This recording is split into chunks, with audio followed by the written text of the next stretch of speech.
The Dynasty Podcast is a free-flowing conversation that occasionally touches on mature subjects. You were warned. The Dynasty Podcast is brought to you by Jumbo Donuts. Get a delicious blueberry muffin, bacon and cheese sandwich, or the Jumbo Donuts world-famous chocolate-covered donut. Don't be a fool. Start the day off right at your local Jumbo Donuts.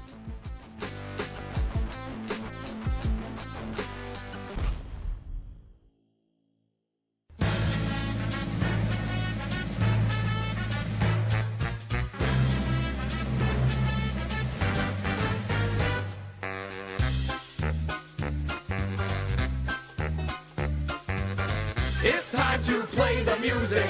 It's time to light the lights.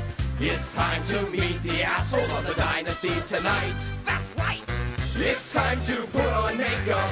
It's time to dress up right. It's time to raise the curtain on the Dynasty tonight. Why do we always come here? I guess we'll never know. It's like some kind of torture to have to watch the show. And now let's get things started. Why don't you get things started? It's time to get things started on the most sensational, inspirational, celebrational, sexuational. This is what we call the Dynasty Podcast. And now, coming to you live from Riverdale Studios, your host, the one, the only, Eric Costanza!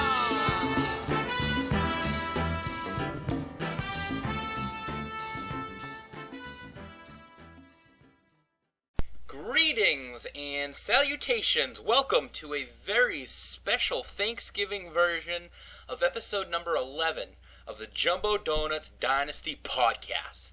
This is host and commish Eric Costanza, broadcasting live, as always, from Riverdale Studios. The first thing that I'd like to report is that the douchebag guards have received their third violation of the season.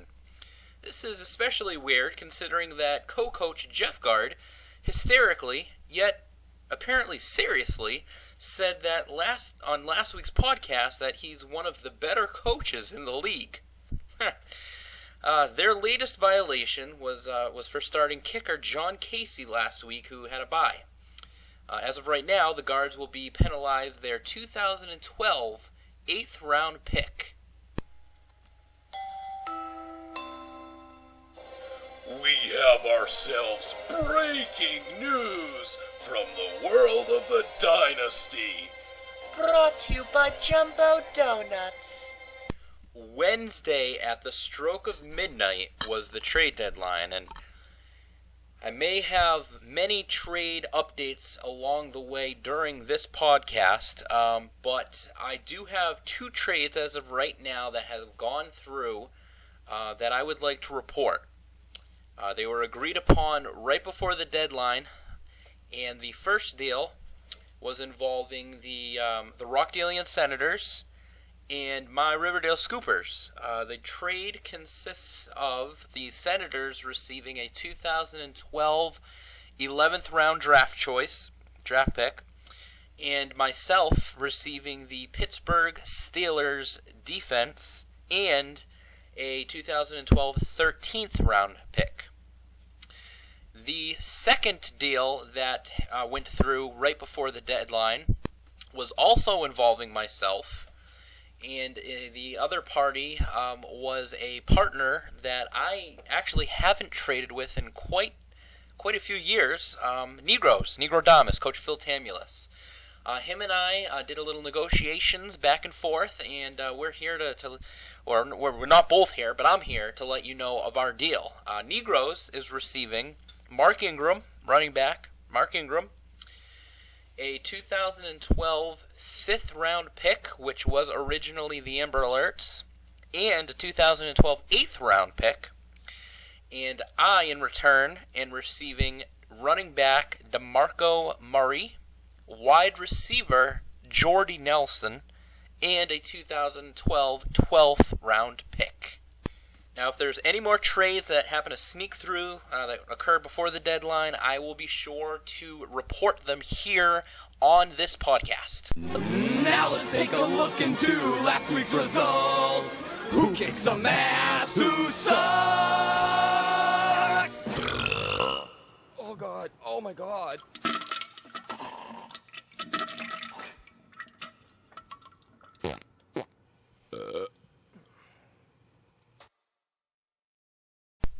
In the Week 11 Jumbo Donuts Game of the Week, we had ourselves the Yellow Peril versus the Amber Alerts. It had huge freaking playoff implications.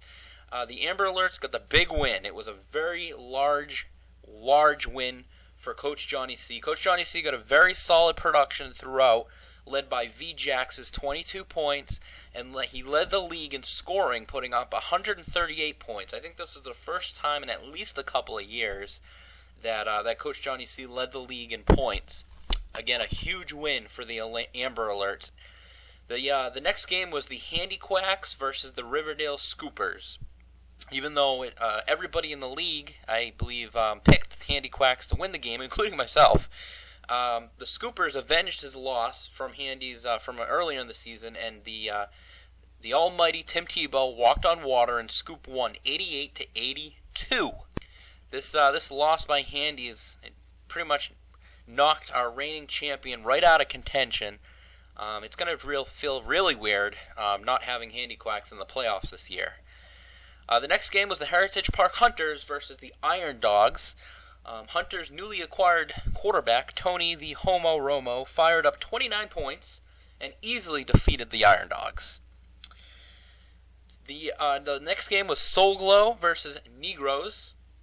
Now, whether it was an error by Coach Tav or a CBS glitch, the fact that Soul Glow went kickerless didn't matter because Soul Glow beat Negroes 116-109, likely knocking Coach Tamulus out of the postseason. It'd be the third year in a row Negroes misses the dance. And following the game, during Coach Tamulus's post-game press conference, he did inform the general public that, and I will quote him, he said, quote, "Trying to give up on the season when you've had Aaron Rodgers since he was a little tyke is like putting your child up for adoption or putting down a pet," unquote. Just a sad state of affairs there in Negrodamus. Speaking of sad, we had the Hong Kong Cavaliers go up against the Bubba Gump Shrimp. Now, Bubba Gump's quarterback, Matthew Stafford, led the league in points, scoring 39. And Coach Bub defeated the Cavs 117-72. The final game was the Rockdalian Senators, who went up against Brutal Deluxe. Now, it's gotten to the point that coaches are choosing not even to field a full roster against the Senators, and they can still easily defeat the sumbitch, as Brutal wins 86-68, sweeping Coach DeYoung this season. Now, as we take a look into the standings, taking a look at the North Riverdale Division, the Riverdale Scoopers continue to be in the lead at 9-2. Right behind the Scoopers is the Amber Alerts. They've been trailing the Scoopers now for quite a while, but right behind them at 8-3. Right behind the Alerts now are the Heritage Park Hunters and Yellow Peril, both at 7-4. Really, at this point now, it's a 4-team race in the North Riverdale Division. Handy Quacks is now at 5-6, and I think you can stick a fork in their ass. Iron Dogs at 1-10.